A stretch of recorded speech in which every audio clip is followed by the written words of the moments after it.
Today is the day you overcome the fear of larger and larger and larger amounts of money. I'm Reverend Valerie Love, and you are on 40 Money Spells. Now, this is day 27, day 27, and we're going to get into it today. Now, I'm wearing my emblems of the celestial elements because it is the Lion's Gate. So, first and foremost, it's the Lion's Gate, and wow, it's the Lion's Gate. Meet my co star, this gorgeous pillow from, I just love it. This gorgeous pillow is my co star on the show. So, welcome, welcome, welcome, welcome. You are loved. You are welcome here. You is kind, you is good, you is important. Let's breathe and pray. Deep breath.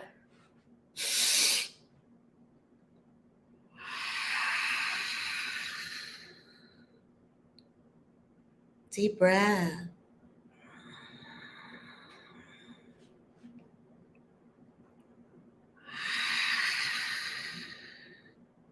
Deep breath.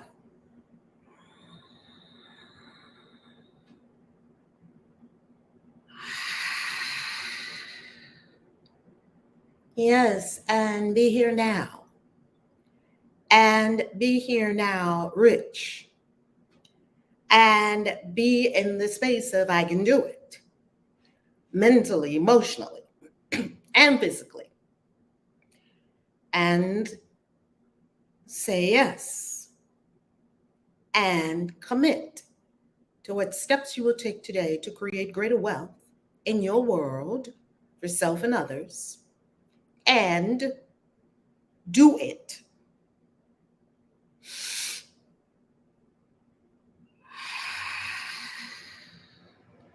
Breathe, breathe, breathe. Commit, beloved. Nothing great happens without your commitment. Commit.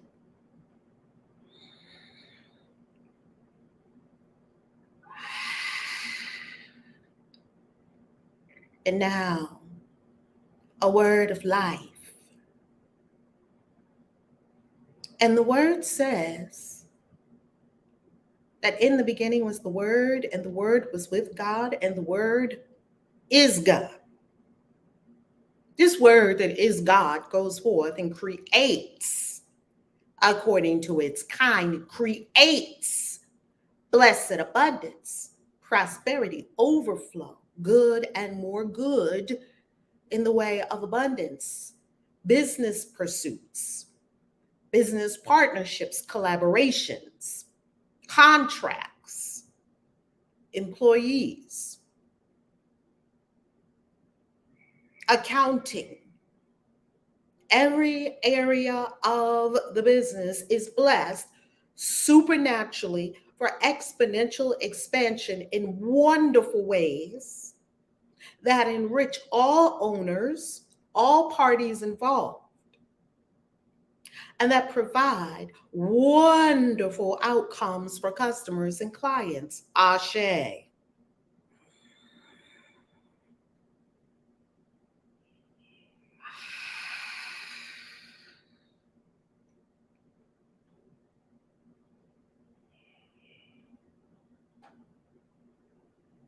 Ashe. Ashe. Ashe. Ashe. Welcome, family. How you loving? How you loving? How you loving? Talk to me. Talk to me. How you loving? How you loving? How you loving, family? All right, let's begin.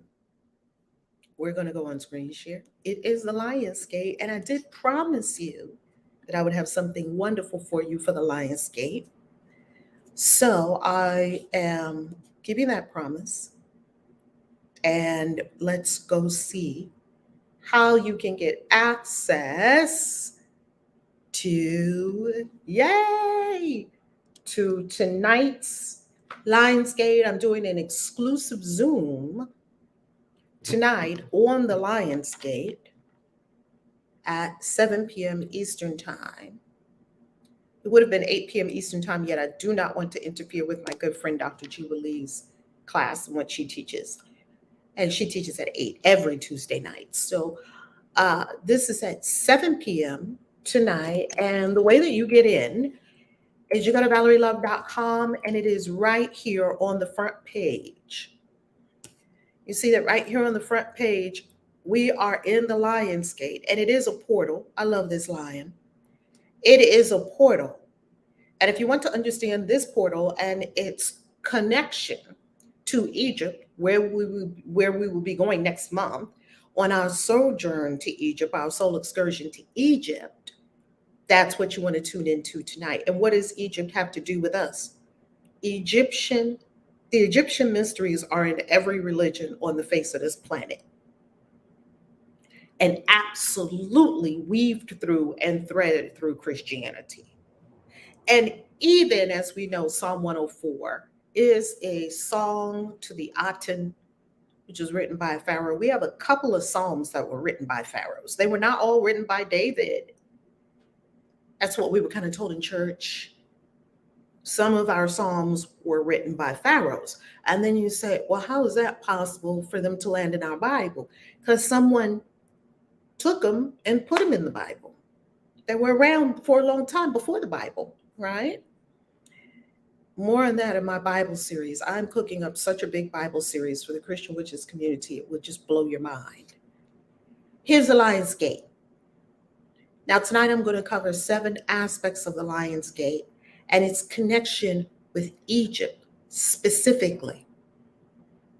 Because the Egyptians understood this more than anyone else. I think. I intuit. They understood. I can't say they were the only ones, because the same advanced technology that created the Egyptian pyramids that we'll be seeing next month on the fall equinox is the same advanced civilization that created Teotihuacan. So I want you to look at Teotihuacan. It's down here in Mexico. And Teotihuacan, huge ancient city. When I tell you it's a whole ancient city, it's not just one pyramid. It's the pyramid of the sun, the pyramid of the moon.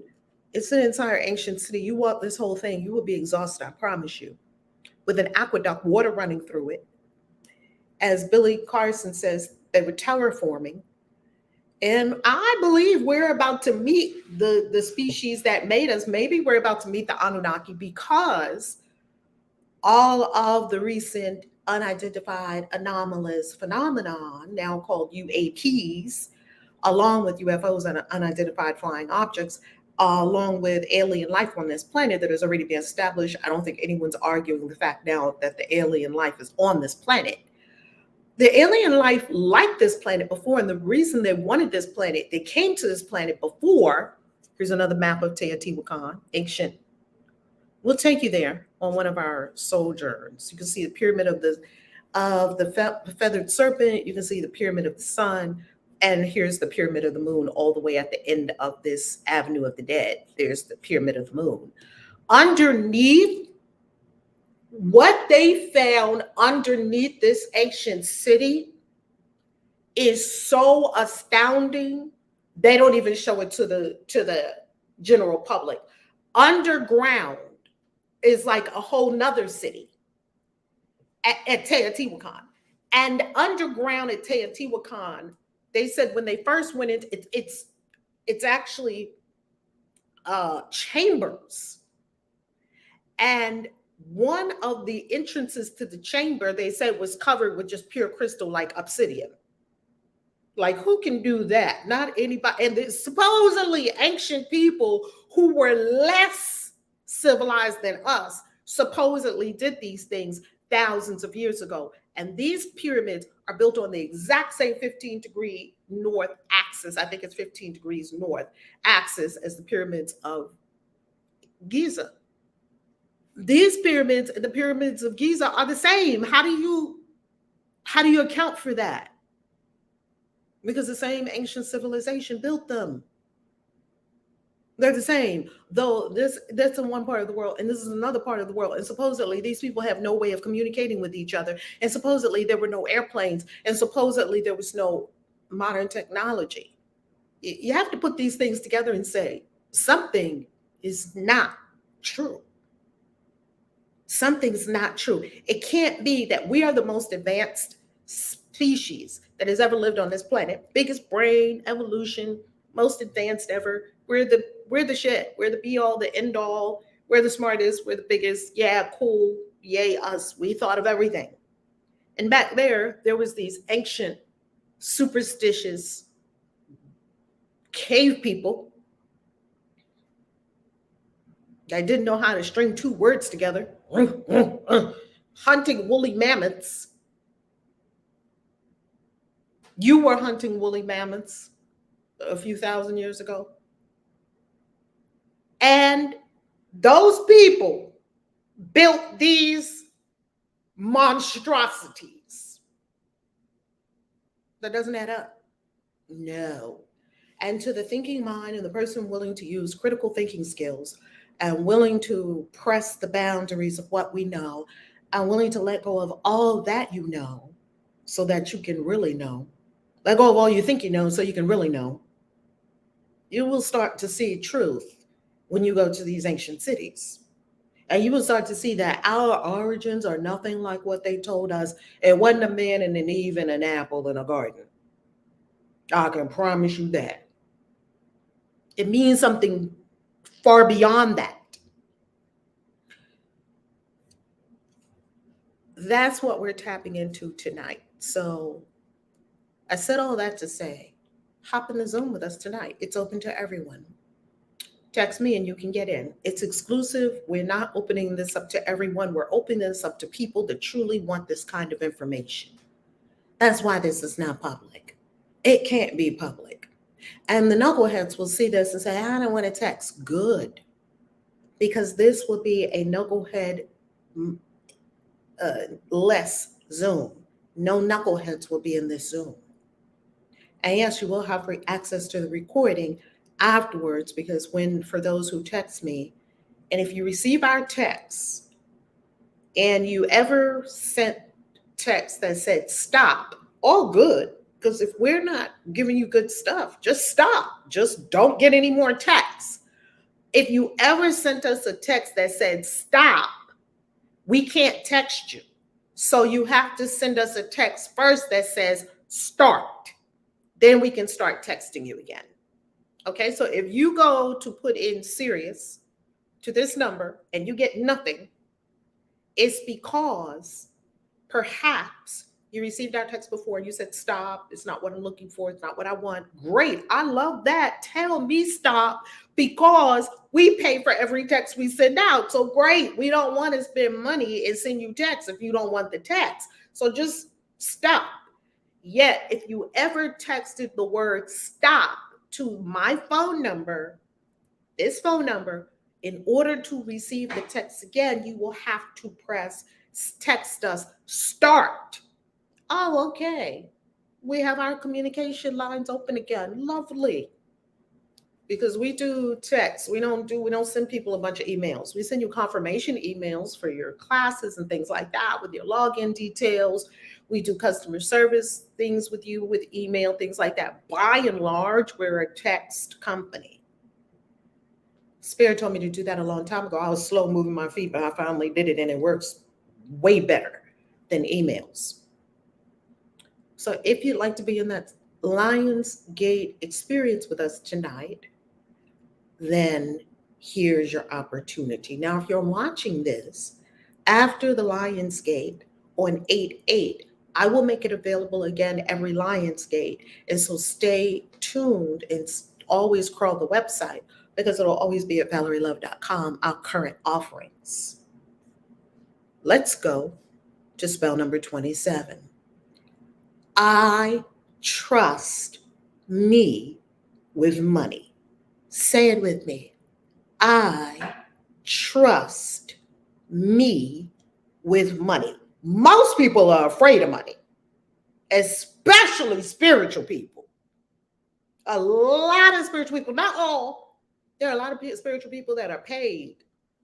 I follow that account on Instagram. I love it. Spiritual and paid. Like there's a lot of spiritual people that are very well paid, and there are a lot of spiritual people that are not. And the spiritual people that are not well paid, if they are living in a place where they're sequestered, like a priest, a nun, a monk, and they're being taken care of every day, great. You don't need money. If you're in this world, walking around, and you don't have all the money you desire to do the things that you require, get more money. You need to do something to get more money then. Why? Because this whole thing runs on energy. And it runs on very specific types of energy in the third dimension. So you need to get out there, you need to get some more money. I trust me with money. Here's where this spell came from. Okay, first I'm going to give you the notes and then I'm going to tell you where it came from. Some of us must release or overcome our fear of handling larger and larger amounts of money. We may not trust self, or we may fear the added responsibility wealth requires. Like it took me the longest to incorporate because I just thought it was such a big deal. And then you got to get this, and you got to do this, and you got to do a whole nother set of taxes, and then you got to do the accountant, and then you have to do hiring people. Oh, you have to do this, that. If you want to be big, how are you going to do that without having some things in place that cause you to be big? We've got to take out the head trash. We don't want responsibility. Oh, I don't want all these people looking at me. Oh, I don't want to be in charge of this. Oh, we don't want leadership. We don't want added responsibility, or maybe we're afraid of the added responsibility that wealth requires. That's why a lot of people get in my Bitcoin class, because guess what? A lot of people are even so afraid. Go to ValerieLove.com, and when you go there, go to classes. They're even afraid, and here, be your own bank with Bitcoin. They're afraid to hold their own money and be their own bank. I don't mean to yell at you. I don't mean to yell at you. I mean to say it with import and importance. You need to learn to be your own bank. Okay? So that you can trust yourself to take care of your shit. This spell is reprogramming these money deterrents. These are all money deterrents, because if you tell yourself subconsciously that you cannot handle a large amount of money, or that you splurge a larger amount of money, or that you got a large amount of money before and you didn't do the right thing with it. That's what kept happening to me. I would get these large sums of money and then I would fritter it away because I did not have the consciousness to be a right and proper steward of ever expanding, ever increasing wealth. So I did not know what to do with the money. It was too much responsibility. I didn't want it. Now, I got more and more comfortable with larger and larger amounts of money and more responsibility. And I'm seeking even more responsibility now. One of my beloved teachers, Reverend Dee, whom I love dearly, she has a saying: responsibility and power are married. So if you ever enter a space and there is spare responsibility floating around, grab it. Because with that responsibility, you also picked up power. The President of the United States of America is probably one of the most powerful people on the planet, and also has has the matching responsibility. The person who is the head of a bank has a great amount of power in that bank, and also responsibility. The person who is working as a teller at that very same bank does not have all that responsibility, yet does have the responsibility of making sure that drawer is right at the end of the night, and the requisite power. Power and responsibility go together. So that's why most people are weak, and that's why most people are victims, because they're always pushing away responsibility. You did it to me. You did that to me. The system did it to me, rather than owning the responsibility of their whole life. Thus, they are pushing away their power. Power and responsibility are married, and that couple ain't never breaking up. take on more responsibility and you're taking on more power. This is not access from the outside. This is inside your own self that this is done. You're going to write the statements on plain white paper that you will dispose of, so do not write this in your wealth grimoire. Decide that you are a money and wealth master. Now, that sounds very simple, doesn't it? Decide you're a money and wealth master. Yeah, I'm a money and wealth master. That's not a decision. A decision is, I will master money. I will master wealth. And then own it now. I am a master of money and wealth. Own it now. Be it now, because right now is your only moment. It's the only moment you're ever going to have is right now. That's a decision. Okay, I'm going to master money. I'm going to master making money. I'm going to master keeping money. I'm going to master expanding money, growing money. Those are the 3 skills you require to become wealthy. You've got to be able to make money. You've got to be able to keep money. And you've got to be able to grow money. That's how you become wealthy, right? And when I say money, I don't mean just money. I mean assets. So I use the term money to refer to assets at some times. And when I do, I will make a note of it. I will express that. Definitions are very important. Step 2, you're going to meditate for 20 minutes in your sacred space or in nature or wherever you feel safe. Go into a cave, by the river, wherever you're going to be, at the beach.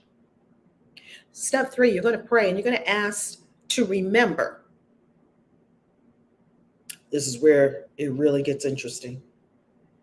You're going to ask to remember any and all instances where you received a large amount of money and it was gone too fast, or you think you spent unwisely, or you're still harboring regret for not using any large amounts of money you've received to better your life.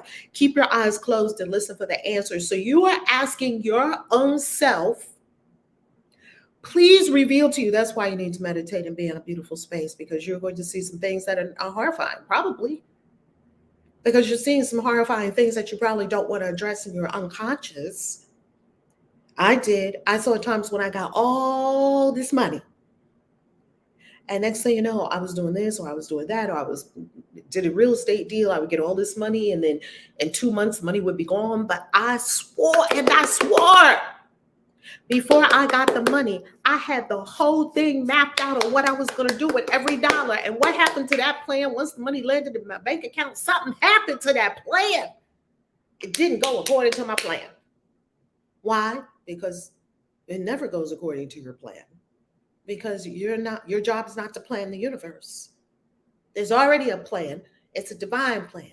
That's why A Course in Miracles says a healed mind does not plan. And what does that mean? It doesn't mean, well, you can't plan your trip to Egypt. Of course that trip is planned. We're going to Egypt next month. It means you don't hatch your own plans out of your lower mind. You simply align with the divine plan that you already set up before you came into the existence on this planet. Before you entered time and space-time, you already had a divine plan for yourself in this incarnation and everything you were going to do.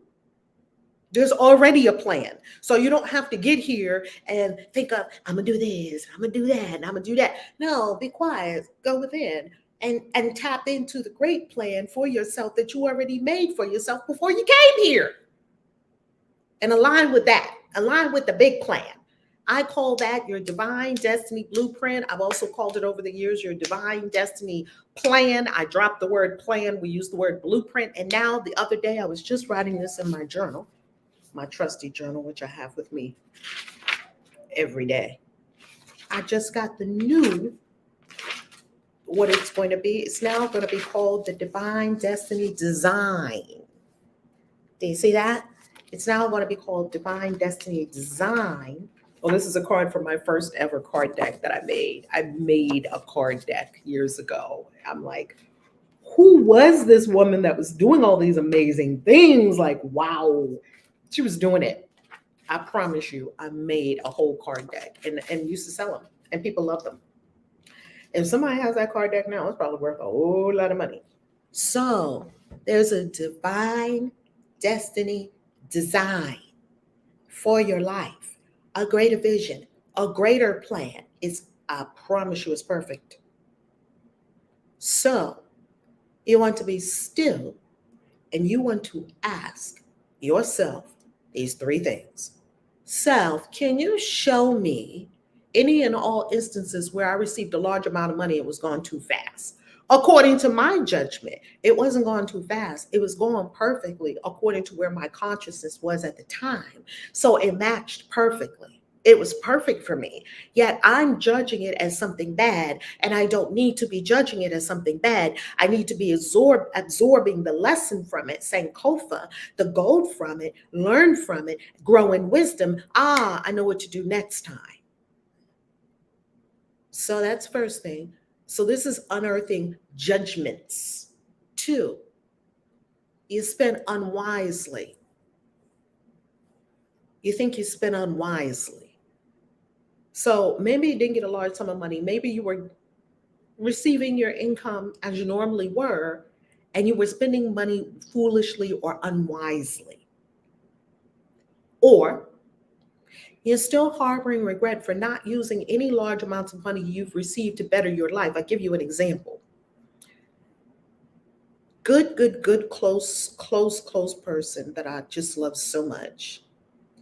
He had gotten this large sum of money, and he got a car, and that's what he wanted. He wanted to get a car. This young man, he wanted to get a car. And it was wonderful. And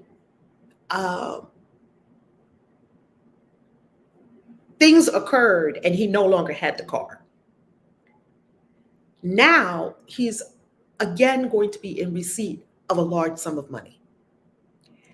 And now what he's saying is he is going to get the car straightened out, get the car business handled, get that taken care of. Like that experience with that other large sum of money and then what occurred on the heels of it has been a powerful teacher for him, because now he's going to do things differently and he's conducting himself differently. So it's beautiful when you have these experiences where you get these large sums of money and you thought you were going to use it to change your life or to better your life or to step up somehow or get a better house or get a better car or get a better something for your kids. And you didn't do that. And now you have regret. Get rid of that regret. It's not helping you. That was the best thing that could have happened to your yesterday self, because that's life, capital L life, showing you a different way. A better way. And you'll take that better way because you already learned what not to do. That's powerful. So you're just going to keep your eyes closed and you're just going to listen for the answer, because you've got to get to the root cause of this in the shadow. You've got to get to the root of why you are the way you are with money. Why are you either hoarding money or afraid to pull the trigger with money, or can't keep money, or can't save money, or can't make a lot of money, or getting large amounts of money and frittering them away, or making large amounts of money and never making large amounts of money and never spending it. One of my favorite stories is from Alicia Keys. Alicia Keys, she got super successful, right? Quote unquote overnight, even though she said my overnight success was 7 years in the making. And she got this large influx of money. She had all this money in her bank account, but she wouldn't spend it. Why? Because she was coming out of lack limitation. So you can understand that it's not about how much money you have. It's about consciousness. So she was very, very, very nervous. This story is on YouTube. It's an excellent story to watch. You should look up this, not should. I wouldn't tell you what you should do. Should is a judgment.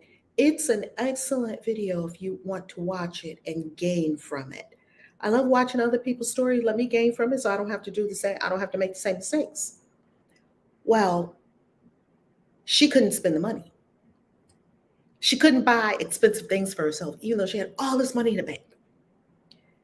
And her friend said to her, "Come on, let's go shopping." And she was like, "Eh."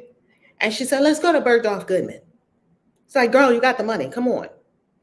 And that's why I love girlfriends, because girlfriends would be like, psh, psh, come on, what you doing? Right? He said, come on, we're going shopping at Bergdorf Goodman. So they're walking around Bergdorf Goodman and in New York City. And I don't know if there's more than one Bergdorf Goodman. I do know that there's one in New York City. This is where they were. And she picked a belt, and the belt was something like, I don't know, a few $1,000s, $8,000, something like that. She picked a hat, and I think she picked a pair of pants. It was like 3 items. Most expensive items she had ever bought in her entire life. Now you can imagine she was probably in Bergdorf Goodman sweating.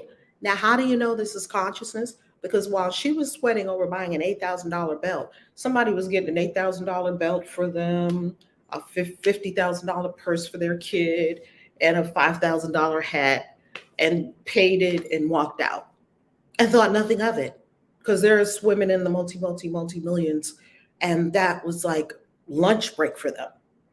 Here, see, 2 different consciousnesses. One is not better than the other, just different. She was just now getting into the wealth from not wealth. And so she picked the 3 things. She went to the cash register. It's not a cash register. She went to the counter with the SA, right? To pay for the goods, the luxury items. And it came to, I don't know, something like $18,000 or something like that. It was very small in comparison to the amount of money that she had in her bank account. It was very small. She was not breaking the bank on these 3 luxury items, nowhere near it. This was just like a bird pecking out of its shell of what I've been living in for years. And now I'm coming out of that.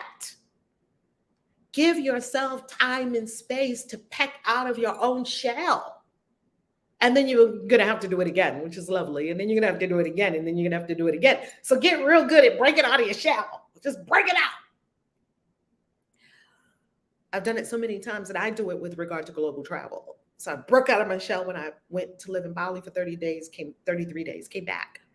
I broke out of my shell when I went to India. I broke out of my shell again when I went to Dubai for the first time. Broke out of my shell again when I went to south of France, Cannes, and Peru, and all the. I'm just always breaking out of my shell. Liberate yourself. So she said she had those 3 items, and the SA rang it up, and they gave her the price, and she was like, visibly couldn't do it. She said she took 1 item and she put it back, and she could do the 2 items. Now, this is a person that had way more. I know some people right now. Let me give you another shade, another consciousness. There's a person right now that's in some network marketing company that's making $5,000 a month, and they go buy a Bugatti with a payment of $4,000 a month. Yeah, somebody in network marketing, or they just got a bonus check for $50,000, and they went and put it down on a $300,000 car, maybe a Bugatti or something like that. I don't know, maybe a Lambo, and are making payments of $1,000 a month. That's another consciousness too. That's not the consciousness that we would want to have. That would be another consciousness. A consciousness that would buy those $18,000 worth of luxury goods because they just got a $25,000 check, and they have to show everyone on Instagram that they've made it. You didn't make it because you got a Fendi purse. I promise you that. It means nothing. It means nothing. Everything that's in the 3rd dimension, we gave it all the meaning it has. I think this pillow is beautiful. That's because I myself gave it that meaning. And I'm okay with that, because this pillow is not doing anything in my life other than sitting on this sofa and being cute. It means nothing. If I didn't have it tomorrow, great, I give it to somebody else. It means nothing. None of this stuff means anything. Doesn't mean anything. Because you're giving everything all the meaning that it has for you, A Course in Miracles. I think we now understand what step 3 is about. I gave you detail on step 3. Let's go to step 4. As each instant flashes across the screen of your consciousness, write out the whole scene on plain paper. Okay, so I got the real estate deal. And then you could even draw it out. I got the real estate deal, and then I was sitting at the table and I got $30,000.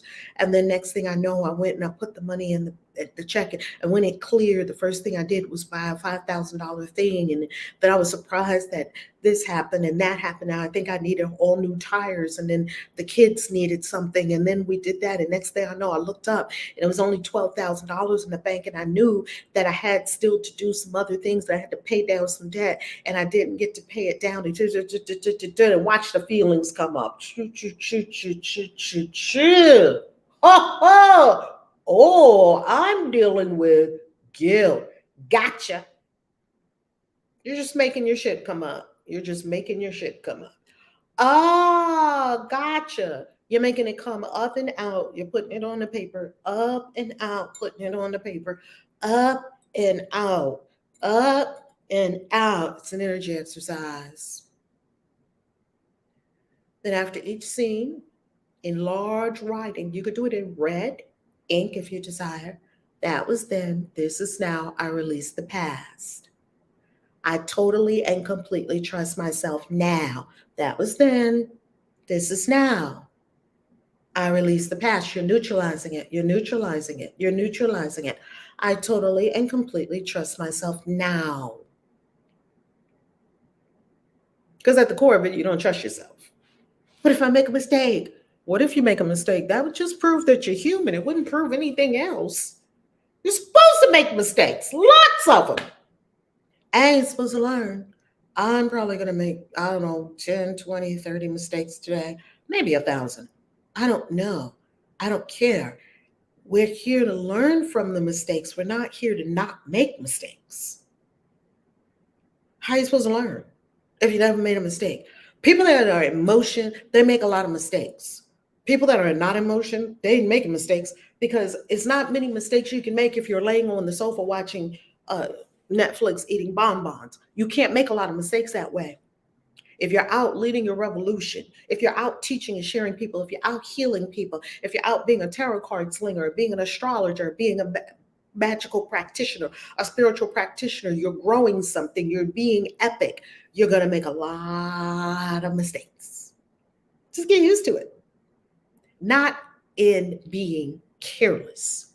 We're not talking about that. We're talking about you could have the best intention. You could have the best intuition about what to do. You could do divination about it. You could feel that, yes, this is it. And you go do it. And it was a mistake.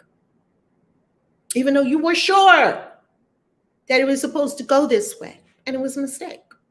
Or something about it was a mistake. That's okay. Do it again. Get on the horse and do it again. Set your intention. Go with your deepest knowing. Divine. Pull the trigger and go, knowing that I'm going to make a mistake in some of these things. I'm supposed to, because that's how my learning unfolds. And it's just such a loving, compassionate, kind way. Be good to you. Be good to you. It's not good to you, loving to you and kind to you to hold yourself to a standard where you're not supposed to make mistakes. That's one of the very fascinating things that happens in my business. We have the mastermind. And as our clients are learning in the mastermind, it amazes me how some of them get frustrated early on when they don't know how to do what we're doing. You're learning new sets of skills. You're learning leadership. You're learning organization.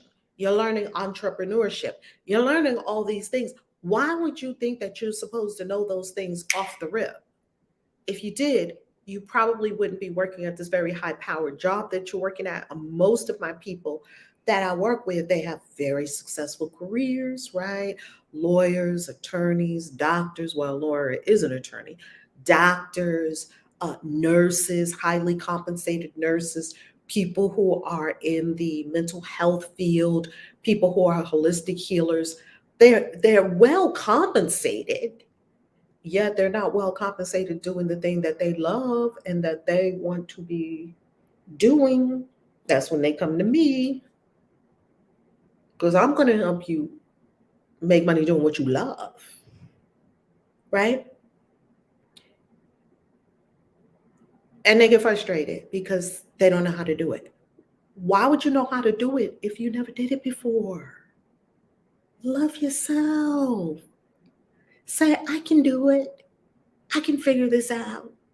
Be your own best cheerleader. Cheer you on. I can do it. I can figure it out. But you can only do that if you're coming from a place of deep self-love, deep self-trust, deep self-worth. They've got to be foundational, going deep within. It's concrete bedrock foundation. Love is the foundation. Step 5, feel the feelings of confidence in yourself, handling larger and larger amounts of money and vast wealth, and know you are a wealth master, that you can handle millions, billions, and you're not going to be stressed doing it, and you're not going to be paranoid. Is somebody going to take my money? You're not going to be paranoid about it, because what's the fun in that? Might as well stay paranoid and poor. Don't be paranoid and rich. Besides, your greatest investment is you, and you're the one that made it in the first place. Whenever I fritter away money, I'm like, well, I made that money. I'll just go out and make some more. It's not that serious. It really is not. And you're going to dispose of the piece of paper. You're going to dispose of the piece of paper. And you can dispose of this paper. Either you have a few ways of disposing of this paper. Either you can dispose of it by the elements, by fire, you can burn it. You can dispose of it by air, tear it up in tiny, tiny, tiny, tiny, tiny, tiny bits and throw it off a cliff. I've done that a few times at the Grand Canyon. Or you could dispose of it by water, tear it up tiny, tiny, tiny, tiny, tiny bits, flush it down the toilet. Or you could dispose of it by earth, tear it up in tiny, tiny, tiny, tiny, tiny bits, bury it in the ground.